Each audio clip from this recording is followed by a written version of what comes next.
Je suis enseignant au lycée Léonard de Vinci à Marseille depuis une quinzaine d'années. Marseille, on pourrait penser que ce n'est pas une cité horlogère, mais nous avons quand même une activité et une formation qui est énergique. Nous avons donc commencé à offrir une formation de base, le CAP en 2 ans.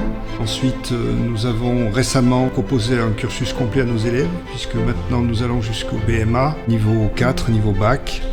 Donc ça représente 4 ans d'études. Je suis élève au lycée Léonard de Vinci, en CAP 1 an. Je suis en horlogerie au lycée Léonard de Vinci. Terminale BMA horlogerie. BMA horlogerie. BMA horlogerie. Juste avant, j'ai fait un BTS en design de produits et j'ai voulu me spécialiser dans l'horlogerie parce que je suis passionnée par ça. Puis toute petite, j'ai été vraiment bercée par l'horlogerie et par tout ce qui était mouvement, mécanique. Mon grand-père m'a fait découvrir ce métier. Ça m'a beaucoup plu. J'aime bien tout ce qui est puzzle, tout ce qui est engrenage et tout ça. Je suis titulaire d'un baccalauréat technologique. J'ai fait 1 an d'IUT. Après, je me suis réorienté donc vers un métier plus manuel, plus artistique. Pour travailler sur une montre, pour moi, il faudrait de la passion et de la patience. Parce que quand je travaille sur une montre, je pense pas forcément à toute l'histoire qu'il y a eu derrière, le pourquoi en fait j'en suis arrivée là. Mais j'en viens plus à voir en fait le futur. J'ai pour but de créer ma propre marque de montre si j'en ai la possibilité. Moi, mon parcours, je le vois en tant qu'horloger plutôt de réparation. J'aimerais bien faire un atelier de réparation.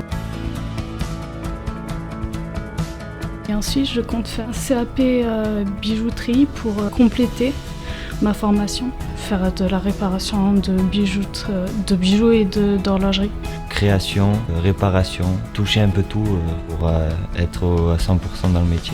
J'aimerais soit rentrer dans une manufacture par exemple en Suisse ou peut-être dans la région parisienne. Il faut savoir que dans l'horlogerie, il y a diverses possibilités de spécialisation. On peut avoir des horlogers qui vont devenir des cadraniers, fabricants et décorateurs de cadrans. On va avoir des horlogers qui seront polisseurs, on va avoir des horlogers qui seront designers au niveau des boîtes, on aura des horlogers qui seront spécialistes dans le réglage des spiraux, on aura des penduliers, des restaurateurs, donc il y a une grande quantité de spécialisation et de niches où nos différents élèves peuvent trouver leur bonheur. Les manufactures françaises ont du mal à vivre. Pourquoi ? Parce que malheureusement tout leur savoir-faire, tout leur, je dirais même leur main-d'œuvre se sont enfuis, tout leur cerveau se sont enfuis en Suisse. La France a son mot à dire en matière d'histoire dans l'horlogerie. Si on repart au XVIIe siècle, les Anglais ont eu leur place, certes, mais les Français aussi.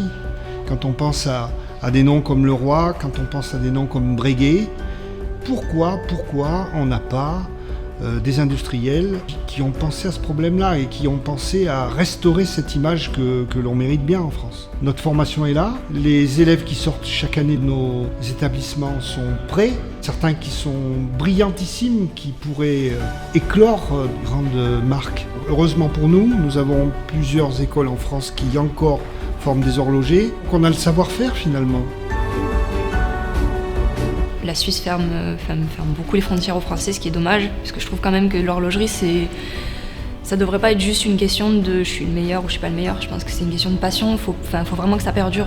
L'horlogerie ne devrait pas en fait mourir, que ce soit en France ou en Suisse, peu importe, je pense que l'horlogerie ne devrait pas mourir. Et je pense qu'on a besoin de jeunes, que ce soit moi ou peu importe les gens de ma classe, pour justement pouvoir en fait relancer tout ça.